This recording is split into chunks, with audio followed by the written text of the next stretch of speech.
Resumen del libro.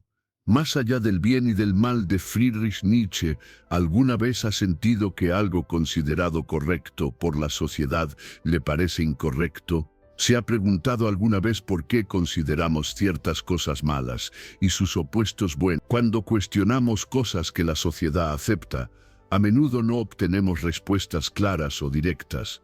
En este libro, el autor Friedrich Nietzsche intenta desafiar los valores y creencias de la sociedad. Toma nuestras creencias fundamentales y las analiza. El aspecto único del trabajo de Nietzsche es que nos anima a pensar más allá de las reglas tradicionales. En este resumen, descubrirá dónde la filosofía que utilizamos actualmente se convierte en un obstáculo para nosotros. Aprenderá las verdaderas razones detrás de lo que la sociedad nos enseña. Para entender lo que realmente nos hace grandes, Nietzsche explora el espíritu humano. También aprenderá sobre la importancia de la individualidad, el cuestionamiento de la autoridad y el autodescubrimiento. Este es un libro muy poderoso que ha influido significativamente en la filosofía moderna. No es solo un libro, sino un viaje. Desafía su comprensión de la moralidad, la sociedad y usted mismo.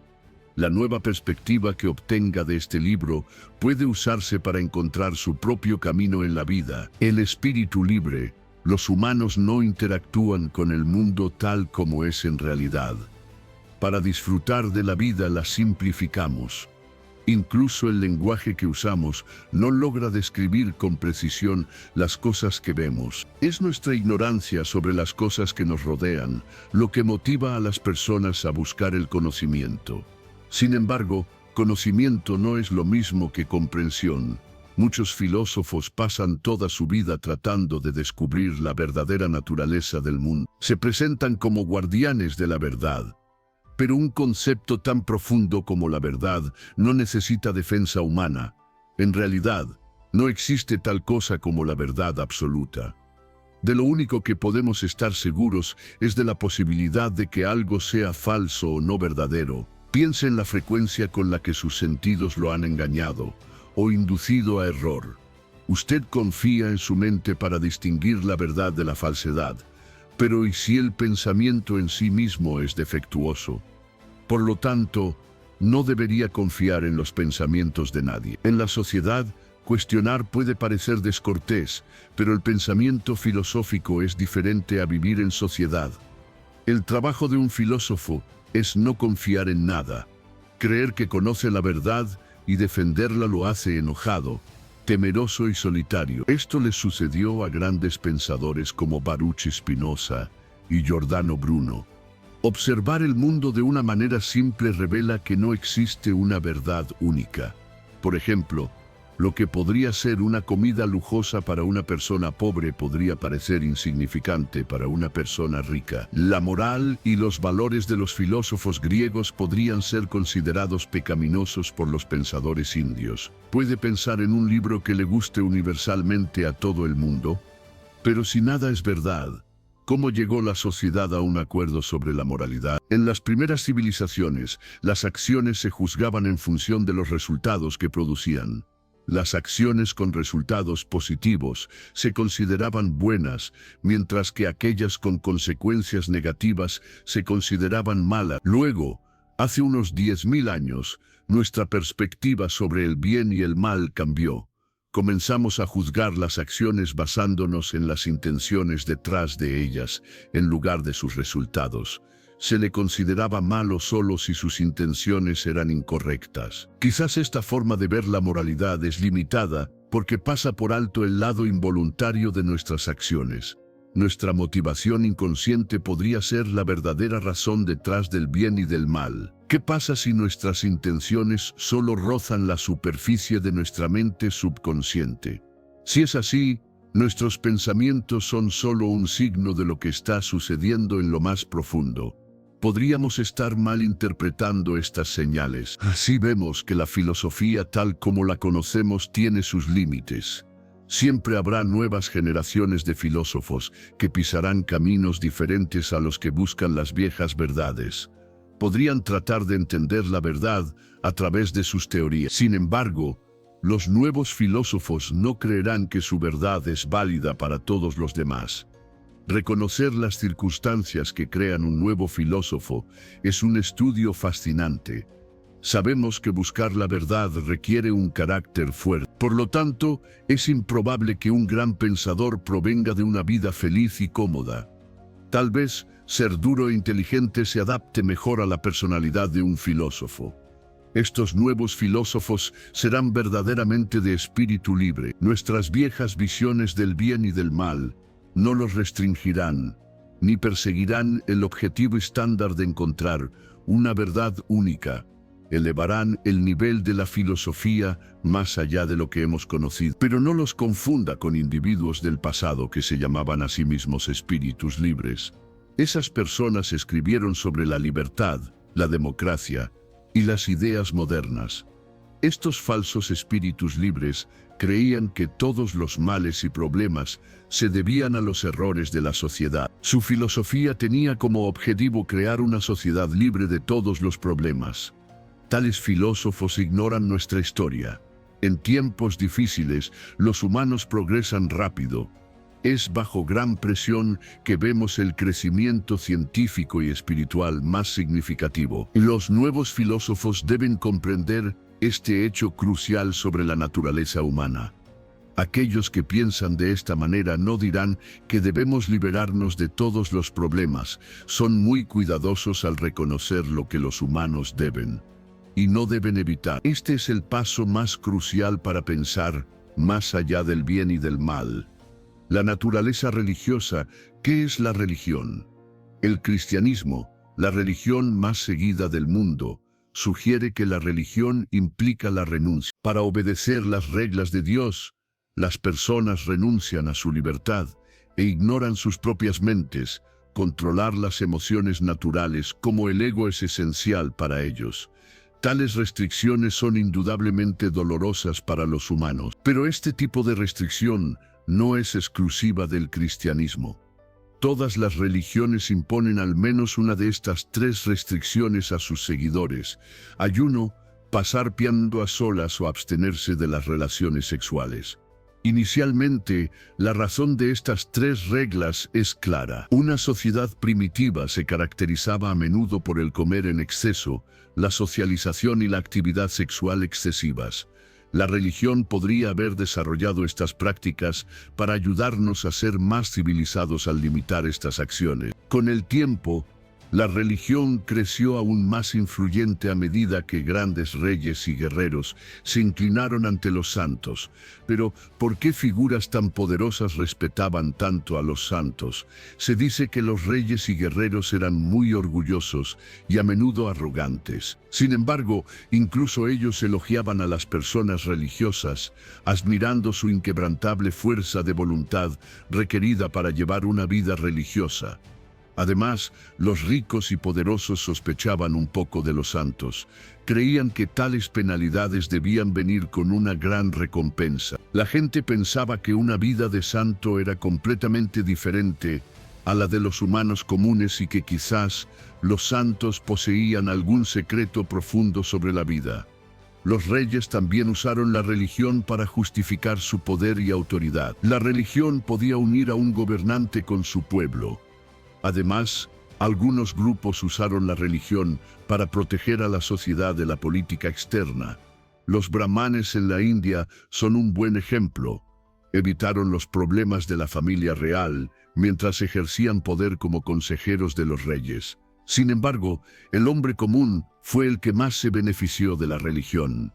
La religión le dio a la gente la capacidad o la comprensión para estar contentos con sus circunstancias. Todas las religiones afirman que toda persona tiene un propósito en este mundo. Esta creencia ayudó a la gente común a encontrar significado en sus luchas. Esta fe condujo a la expansión generalizada de la religión. Pero hoy, la religión está disminuyendo gradualmente.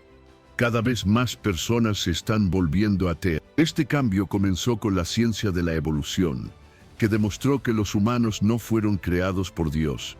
En consecuencia, la gente comenzó a dudar de la capacidad de Dios para juzgar nuestros pecados. Sin embargo, mientras la religión se desvanece, el sentimiento religioso permanece vivo. ¿Qué es el sentimiento religioso? Es el acto de renunciar a algo para cumplir un propósito mayor. En la antigüedad, la gente tribal sacrificaba a sus seres queridos para complacer a sus dioses. A muchos se les pedía que mataran a su primogénito. Luego, la moralidad comenzó a crecer dentro de las religiones y comenzaron a desalentar la violencia entre sí. Comenzamos a renunciar a nuestros malos hábitos ante Dios. Las emociones humanas naturales como el orgullo y el egoísmo eran vistas como pecados y debían cambiarse a través de la oración y la meditación. Sin embargo, el sentimiento religioso nunca está satisfecho con la mera renuncia. Siempre exige más. Hasta ahora hemos renunciado a todas las cosas que los humanos podrían ganar en nombre de la religión. Ahora, para satisfacer el sentimiento religioso, también debemos renunciar a Dios. El ateísmo es solo otro efecto del sentimiento religioso. ¿Por qué terminamos haciendo un sacrificio tan significativo? La respuesta reside en nuestro estilo de vida moderno. Adorar a Dios requiere mucho tiempo libre. La meditación o la oración pueden ocupar muchas horas. Por lo tanto, una sociedad industrial que mantiene a la gente constantemente ocupada los está alejando de Dios. La mayoría de los ateos ni siquiera están en contra de la religión, simplemente no entienden su propósito en la sociedad. Si se les pregunta, ¿podrían participar en actividades religiosas? Estos individuos dedican más tiempo a concentrarse en sus negocios y familias. Se alejan de Dios porque no tienen tiempo para Él. Sin embargo, el declive de la religión no significa necesariamente algo malo. El primer defecto de todas las religiones es su actitud hacia las personas con problemas. Piense en aquellos que han perdido en la vida, como los enfermos, los pobres o los sin educación. La mayoría de las religiones les dicen que su sufrimiento es algo que deben apreciar. Considere el impacto del cristianismo en Europa. Debilitó muchos estados poderosos, reemplazándolos con gobernantes morales pero más débiles. Debido a su popularidad, los humanos en Europa se han vuelto más débiles en los últimos. Sobre la historia natural de la moral, típicamente, la moralidad se refiere a los principios que diferencian el bien del mal. Toda sociedad establece sus reglas basándose en ciertas morales. Sin embargo, a pesar de ser tan cruciales para los humanos, no hay una base científica detrás de estas morales. Los filósofos afirman que sus morales están científicamente probadas y verificadas. Sin embargo, su riqueza, estatus y religión influyen significativamente en estas morales. La mayoría de los filósofos nunca han intentado estudiar la historia de la moral o la moral de otros países. Debido a esta falta de comprensión, estos filósofos nunca han reconocido verdaderamente el problema de la moralidad. Su ciencia era simplemente una nueva forma de explicar viejas morales. Eran promotores de la fe, no científicos. Muchos filósofos crearon nuevos estilos de moralidad por razones personales. Pensadores como Immanuel Kant querían asegurarse de que si alguien más usaba sus ideas, el crédito permanecería con ellos. Los filósofos podían degradarse o mejorar su dignidad mediante el uso de estas morales. Algunos usaron sus filosofías para desacreditar o menospreciar a sus enemigos. Esto demuestra que la moralidad es una forma de expresar emociones, no hechos. A pesar de todas sus dificultades, la moralidad siempre ha sido parte de nuestras vidas. Su propósito es evitar que cualquiera sea completamente libre. Pero esto no significa que la moralidad sea inútil. Pensar de esta manera implicaría que dejar que la gente haga lo que quiera es correcto. ¿Cómo podemos llegar a tal conclusión? En realidad, la libertad completa no es algo bueno. De todas las personas, los artistas podrían parecer los pensadores más libres, pero pregúntele a cualquiera de ellos lo limitado que se siente al crear arte. La grandeza proviene de centrarse enteramente en un solo campo y adherirse a sus principios. El increíble arte La música y la ciencia que disfrutamos hoy requieren tales limitaciones. Uno de los mayores problemas con la moralidad es si debemos priorizar nuestros instintos o las razones detrás de nuestras acciones. ¿Debemos hacer lo que nos apetece o debemos tomar cada decisión racionalmente? El gran filósofo Sócrates creía que las acciones tomadas por una razón eran superiores a las impulsadas por el instinto. A menudo se burlaba de la gente de Atenas que no podía explicar las razones detrás de sus acciones. Sin embargo, el estudiante de Sócrates, Platón, pensaba diferente. Dijo que la razón y el instinto trabajan ambos hacia el mismo objetivo. Desde entonces, los filósofos han comenzado a escuchar su intuición para entender el bien y el mal. En el cristianismo, este instinto se conoce como fe. Ya sea impulsada por el instinto o la razón, la moralidad tiene un problema significativo. Aplica las mismas reglas a todo el mundo. Los santos dicen que debemos mantener a raya nuestras pasiones y emociones. Spinoza sugirió que debemos analizar nuestros sentimientos y reprimirlos. Pero la capacidad de seguir estas reglas depende de su fuerza de voluntad. Además, las personas tienen diferentes estándares para seguir las morales. Podemos entender esto al observar cómo las personas expresan sus sentimientos. Piense en algo que todo el mundo conoce, como el amor. Un hombre podría pensar que una mujer lo ama porque ella accedió a tener relaciones sexuales con él. Otro hombre podría tener estándares más altos. Podría esperar que una mujer renuncie a los lujos por él si lo ama. Un tercer hombre, aún más exigente, podría esperar que una mujer ame cada aspecto de su personalidad, incluyendo sus celos y su ira. Por lo tanto, al crear reglas morales, debemos considerar la naturaleza humana. Pero imponer tales restricciones también trae problemas. En cualquier sociedad, los que siguen las reglas son la mayoría. Los que piensan por sí mismos y lideran a otros son la minoría. Los humanos siguen las reglas más que cualquier otra cosa. En el mundo de hoy, la sociedad se ha convertido solo en una manada. Sin embargo, el número de seguidores de reglas ha aumentado tanto que los verdaderos líderes se están volviendo escasos. Quizás con el tiempo, nadie será capaz de ser libre o de convertirse en un líder. Podemos ver una situación así en Europa hoy. Los líderes allí afirman seguir la justicia, la ley o la constitución para evitar el descrédito. Las sociedades occidentales se han vuelto como manadas. Creen que servir a la comunidad es la mejor cualidad humana. La bondad, la humildad y la compasión son muy valoradas, pero dado que esta manada carece de líderes naturales, eligen a miembros populares de la manada para que gobiernen. Estos líderes gobiernan a través del parlamento. Al intentar servir a la sociedad, la moralidad occidental ha cometido un error significativo. Amar a sus semejantes por sí solo no conduce al progreso. Es el miedo a su vecino lo que impulsa a los humanos a avanzar. Históricamente, la ambición, la astucia y la valentía eran muy valoradas en la sociedad. Esto se debía a que estos rasgos eran necesarios para proteger a la comunidad de los demás. Pero hoy vivimos vidas pacíficas donde tales rasgos ya no son necesarios. Por lo tanto, se consideran incorrectos. Esto nos muestra que la raíz de toda moralidad es el miedo. Suponga que una persona alcanza un alto nivel de éxito y supera a todos los demás. Esto hiere la confianza de la comunidad. Así, los rasgos que lo hacen poderoso se consideran incorrectos. Los rasgos que hacen a la gente promedio y obediente se ven como morales buenas. Sin embargo, estos nuevos valores nunca impactarán positivamente en la sociedad. Llegará un momento en que incluso los criminales serán tratados con amabilidad y lenidad.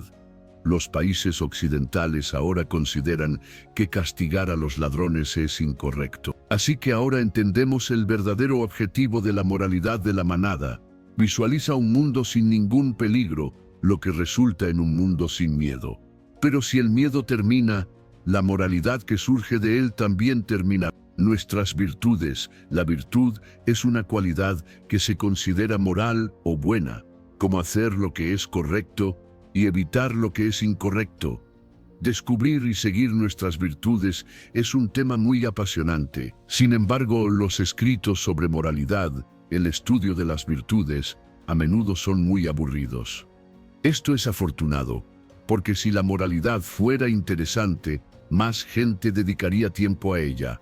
Nadie perdería el tiempo pensando en la moral de un mundo ideal. La moralidad asume que lo que es correcto para una persona es igualmente bueno para todos los demás, pero esto asume la falsa noción de que todas las personas son creadas iguales. No todos somos iguales. Algunas personas son más grandes que otras, y aquellos que son más grandes a menudo son perjudicados por la moralidad común.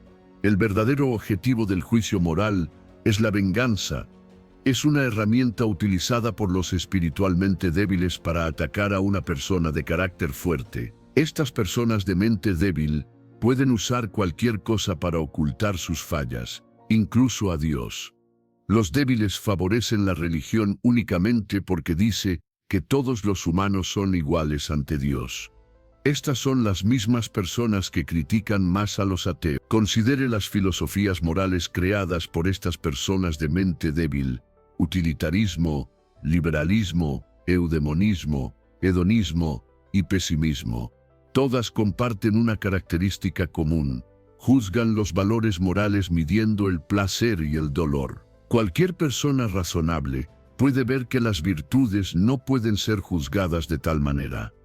Estas filosofías se centran en ayudar a aquellos que son débiles, enfermos o desafortunados. Su objetivo es asegurar que nadie sufra. Pero ¿qué pasa con la humanidad? ¿Deberíamos sacrificar el progreso humano por la felicidad de cada individuo? Eliminar el sufrimiento limitaría el avance humano. Los tiempos difíciles nos obligan a mantener una disciplina estricta, y esta disciplina es responsable de logros humanos significativos. Ganamos fuerza al soportar el dolor. Enfrentar el miedo construye el coraje. La necesidad impulsa la innovación. Las virtudes que valoramos se forman al superar nuestras dificultades. Los humanos se diferencian de otros animales porque tenemos dos lados. Un lado es la criatura que vive en el entorno y no es muy diferente de un mono. Pero dentro de los humanos también hay un creador. Los filósofos morales se apiadan de la criatura y crean sus teorías en consecuencia, pero ignoran al creador que prospera en tiempos de adversidad. Cualquier criatura puede sentir placer y dolor, pero como humanos debemos esforzarnos por algo más. Quizás incluso podríamos decir que el sufrimiento humano debería aumentar. Todas las culturas derivan su mayor alegría de los actos de crueldad. Para los antiguos romanos, esto significaba gladiadores luchando a muerte. Para los cristianos, significaba crucificar a Jesús. El mayor sueño de la clase trabajadora es derrocar a sus líderes en una revolución. Pero los humanos no solo encuentran felicidad al oprimir a otros, también buscamos dificultades para nosotros mismos. Un buen ejemplo es cómo las personas reprimen sus deseos por razones religiosas. Los filósofos morales intentan enseñar virtudes a otros, pero esto es absurdo porque la enseñanza solo puede cambiar a las personas en una medida limitada. Algunas virtudes son intrínsecas a la naturaleza humana. Es por eso que algunas ideas le parecen correctas a usted, pero no a otros. Por lo tanto, debe practicar solo las virtudes que le hacen sentido. Mire honestamente dentro de sí mismo para encontrar estas morales. La sociedad podría malinterpretarlo. Podría pensar que sus virtudes no son correctas. Ignore las cosas que lo deprimen. Todos los dioses han sido considerados demonios en algún momento. Las civilizaciones a menudo están más equivocadas que acertadas. Su mayor error es creer que todas las virtudes son igualmente importantes para todos, pero lo que es correcto para una persona podría ser incorrecto para otra. Considere la virtud de la humildad.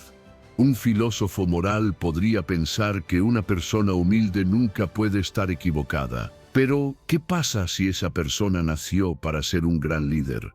¿Qué pasa si se le enseña a inclinar la cabeza y no defender altos estándares? Esto sin duda arruinaría una gran virtud. Por lo tanto, Es incorrecto decir que toda moral es correcta para todos, que es noble. En una sociedad donde todos son iguales, los humanos no pueden progresar. Debe haber un sistema que clasifique a las personas. Debería haber una clase que gobierne y dirija al resto. El grupo en el nivel superior debe controlar y mantener una distancia de la clase trabajadora. La existencia de diferentes clases inspira a las personas a avanzar en sus mentes.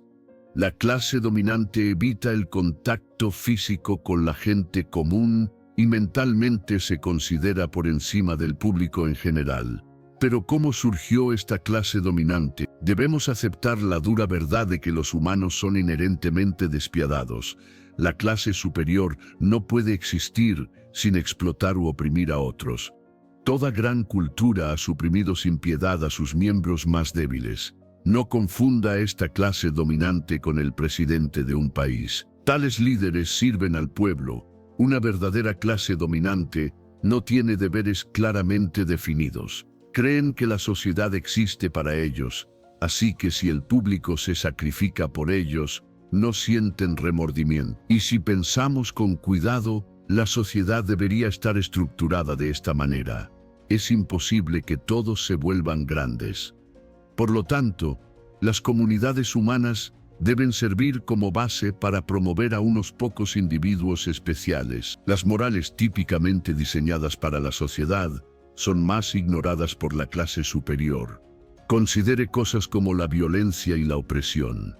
Está claro que estas nunca deben hacerse a nuestros iguales, pero decir que son incorrectas y deben evitarse no tiene sentido. Esta idea va en contra de los principios básicos de la vida. La vida es fundamentalmente sobre el robo, la violencia y el fuerte dominando al débil. Vemos estas cosas como negativas, pero son simplemente hechos. Imagine una sociedad donde todos son iguales y nadie oprime a otro. Para que esta comunidad sobreviva, debe dominar a otros grupos. Esto no tiene nada que ver con la moralidad. Es un rasgo fundamental de cualquier ser vivo. Sin embargo, la moralidad misma nació de la existencia de diferentes clases en la sociedad. Se puede dividir en dos campos, la moralidad de señor y la moralidad de esclavo. Generalmente, hay dos formas de determinar lo que es bueno y lo que es malo. Estas formas evolucionan en función de si el pensador es un gobernante o uno que es gobernado. La moralidad de señor considera ciertos comportamientos humanos como buenos. Aquí es más exacto usar términos como noble y base en lugar de bueno y malo. Los valores que consideran nobles incluyen la honestidad y el coraje. La moralidad de señor aplica sus estándares a la persona, no a nuestras acciones. La moralidad de señor también es conocida por valorar la tradición y respetar a los mayores. Esto es claramente contrario al pensamiento moderno que valora más el progreso y el futuro. Pero la parte más incómoda de la moralidad de señor es que solo valora a las personas del mismo rango. Esto significa que puede tratar a alguien de rango inferior como desee. Por otro lado, la moralidad de esclavo proviene de las mentes de aquellos que son controlados y no libres. Tales personas no creen en ninguna cosa buena definida por los gobernantes. La moralidad de esclavo afirma que los ricos no conocen la verdadera felicidad. En este tipo de pensamiento moral, vemos que el mal es lo opuesto al bien. Los esclavos creen que aquellos con poder son naturalmente malvados. El pensamiento surge del miedo de los trabajadores al poder de su amo. La moralidad de esclavo valora los comportamientos que hacen que el sufrimiento sea más fácil de soportar. Para estos filósofos, virtudes como la compasión, la bondad, la empatía y la generosidad son las más altas. También otorgan gran importancia al trabajo duro, la paciencia y la motivación. Hay una clara diferencia en la libertad entre la moralidad de esclavo y la de señor. Los gobernantes creen que adherirse a las tradiciones es algo bueno, mientras que la moralidad de esclavo busca la libertad y la ve como la verdadera felicidad. Nuestra definición moderna de virtudes combina la moralidad de señor y la de esclavo. Pero en muchas sociedades, las virtudes son moldeadas por la necesidad. Imagine una comunidad que atraviesa tiempos difíciles. Sus virtudes serán las cualidades necesarias para mantener vivos a sus miembros. La sociedad toma medidas estrictas para asegurar que estas cualidades sean bien enseñadas. Gradualmente, a medida que pasan los tiempos difíciles, ya no hay necesidad de derrochar estas virtudes tan rigurosamente. La sociedad comienza a otorgar más libertad, y esta libertad crea diferencias entre las personas. Algunos se vuelven más corruptos y deshonestos, mientras que otros se esfuerzan por avanzar más allá de las viejas virtudes para alcanzar estándares más altos. Estas personas nobles se consideran superiores a todos los demás. Creen que es correcto sacrificar a otros para su propio beneficio.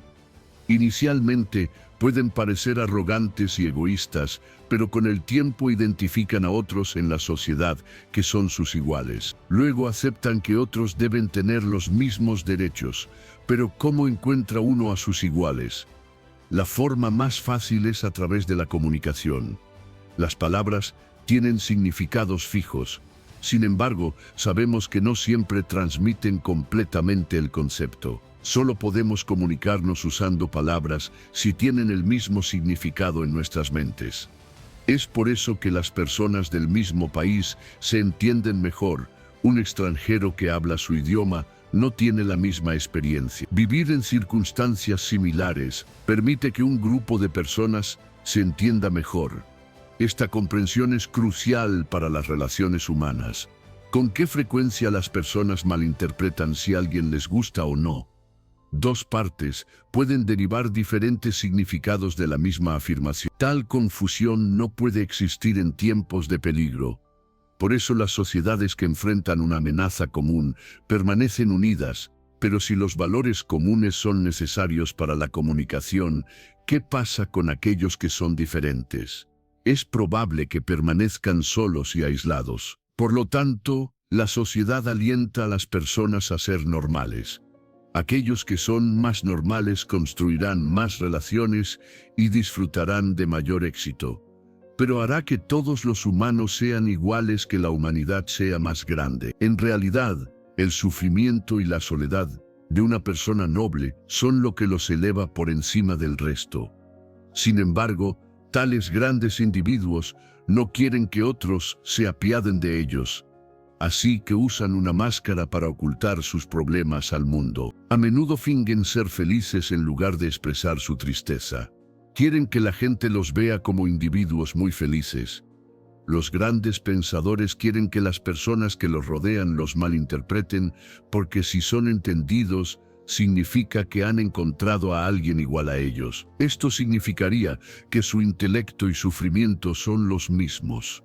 Puede dolerle a una persona noble ser malentendida, pero si alguien los entiende, sentirán una genuina empatía por su semejante. Conclusión: límites de la filosofía moral. Aprendió sobre los límites de la filosofía moral. Nos dice que solo hay una verdad, incluso si esto es imposible. Hemos aceptado la definición actual de moral por razones prácticas.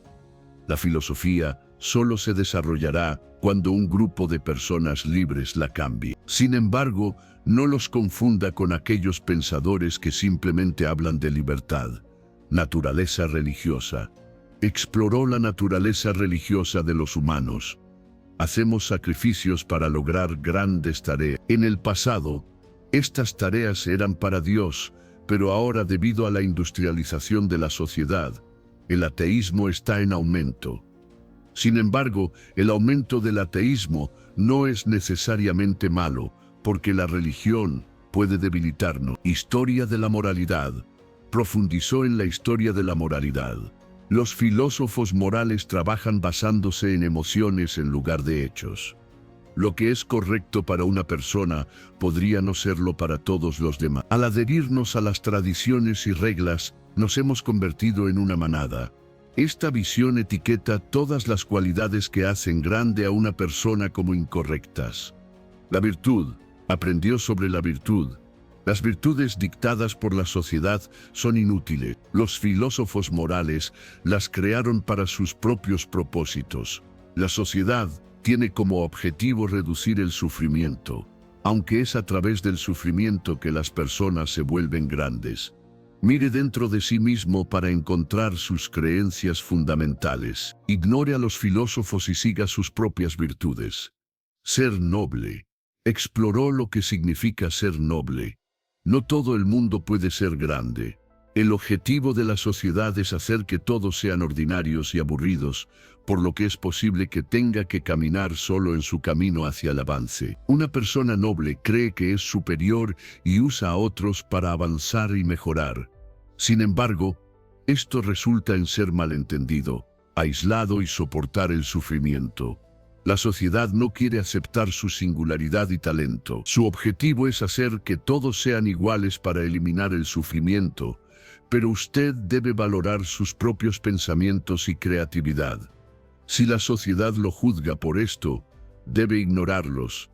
Después de todo, ningún filósofo realmente entiende lo que es bueno y lo que es malo. Mire dentro de sí mismo y descubra su potencial. Úselo para elevarse a sí mismo y a aquellos iguales espirituales que le rodean.